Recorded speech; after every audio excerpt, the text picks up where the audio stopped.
Hi guys, how you doing? So here we go. In today's video, I want to talk to you about your wedges, and specifically talking about the loft of your wedge and the bounce of your wedge and how to generate backspin. Now then, so these are my three wedges, guys. Here I've got a gap wedge, which is 52 degrees. I got a sand wedge, which is 56 degrees, and I've got a lob wedge, which is 60 degrees. Now, the loft of the club. Let's get into the loft of the club first, which is going to influence the trajectory of the golf ball. So the loft of the club, using my magnet here, is the angle, the center of the face is relative to the vertical. So if you can imagine vertical being 0 loft, and then the angle of the club face, this angle here, this angle is the loft of the club. So this has got a 60-degree angle of the club face. This is my most lofted club. This is the one I use when I want to get maximum height in short distances to stop the ball quicker. Now, the other thing to notice when you're getting wedges, check your wedges out. There'll be a little number on the bottom of the club. Most clubs, you'll see I'll come in really close. This number here is a 10. So it's 60 degrees of loft, 10 degrees of bounce. Now, what does the bounce mean? And why are there different bounces on different clubs? Well, I'm going to explain. This is the key thing. The bounce, okay, is the angle between the leading edge and the trailing edge. I'm just going to get my stick. So what that means is every one of your wedges is specifically designed with a certain amount of loft and a certain amount of bounce. So the bounce basically is the difference between the angle between the leading edge and the trailing edge here. So when I put it on an alignment stick like this, I'll try and get in close, guys, so you can see the difference in that angle is 10 degrees. Okay? Now when you've got a lie and your grass is quite soft, then that will sit quite flush with the ground. But sometimes if you're playing on tight lies, you know, if it's very shortly mown, firm on the edge of the green, or let's say on a very firm dry fairway, then if you're hitting with a lot of bounce, what happens is, just get my ball here, is that if you're not careful, the leading edge, because it sits higher than the trailing edge, you could thin the ball quite easily and not get enough club face friction with the golf ball to lift it. So if you're playing on firm fairways, dry fairways, got a tight lie, we call that a tight lie, then you want a club with less bounce, a less angle here. So you're looking at something around 6-8 degrees of being low bounce. 10-12 degrees is mid bounce, which is what mine is. Mine's a mid bounce, so I can use it on tight fairways. If I lean the shaft forward a little bit, take the loft off it, but get the leading edge lower. And I can use it on normal fairways as well, so it's more versatile because it's mid bounce. And if you're used to playing on soft, wet courses, then more bounce is better, because then the bottom edge will glide through that wet lie, so you won't thin it. So the reason for getting clubs with different bounces, guys, is depending on the courses you play. I'll repeat that. So firm fairways, lower bounce. Get that leading edge snug to the ground so you can get under the golf ball, get the club riding up the face. If you're playing on medium dry and shortish fairways, then mid bounce is better to glide it through, and wet, soggy lies, more bounce. Okay, in a bunker, for example, it's better to go more for more bounce because you want the club to skid through the sand and not dig. Okay, so that's the bounce angle, the difference between the leading edge and the trailing edge.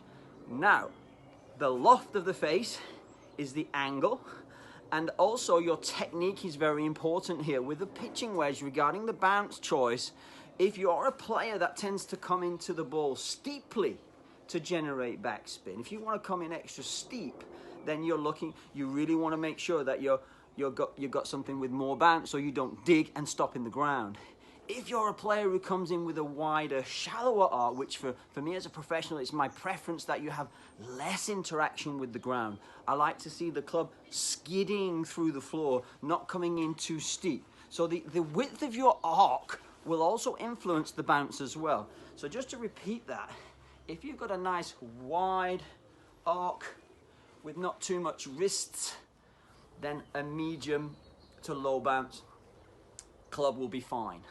If you like to come in steeper and you have heavier divots and you've got more wrist hinge and you're hitting down a little steeper on the golf ball, then you need more bounce, a higher number of degrees between the leading edge and the back edge so that you don't dig it, okay? Now, in order to generate backspin, and this is why I love using my quad, because the quad measures everything. This little baby measures the club face, the speed, the angle, and also the quad measures the ball. It measures the ball height, the ball speed, the ball spin, and the side spin.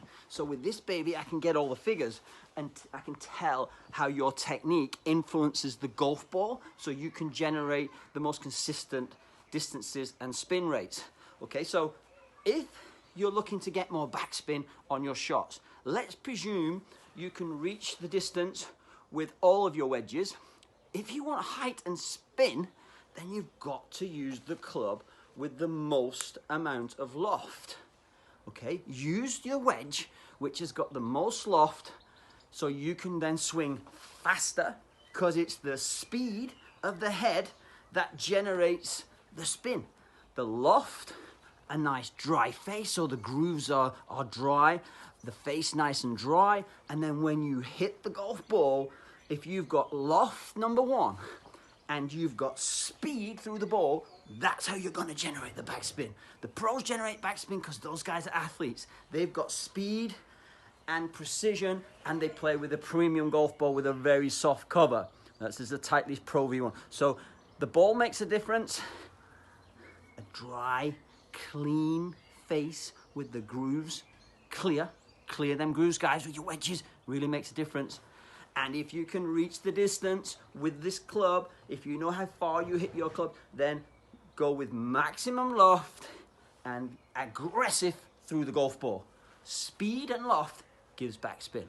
Okay, guys, so just to recap, the bounce is the difference between the leading edge and the trailing edge. You want to make sure that your wedges match your style. You must match your angle of attack and the type of courses that you play on.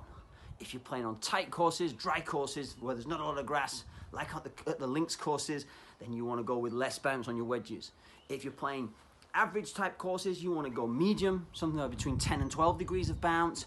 And if you're wanting your wedge a lofted club for wet fairways or predominantly from bunkers, then you want to be looking at something from 12 degrees up to 14, 16 degrees. Okay, so then you can really skid that bounce, skid that club through the bunker without digging in and creating too much resistance. Okay, so I hope that helped, guys. If you've got any questions about the loft angles of your wedges, the bounce angle of the leading and trailing edge, and your angle of attack and training, then put it in the comments below. If there's anyone you know who can benefit from this knowledge of knowing how to buy the correct wedges with the correct lofts that match your style, share this video underneath, share it to whoever wants to see it, and subscribe to my YouTube channel if you want to keep up to date on all my tips and further instruction videos coming in the future. Okay, guys, you stay strong. Hope you're all well. Darren Scholes, signing off.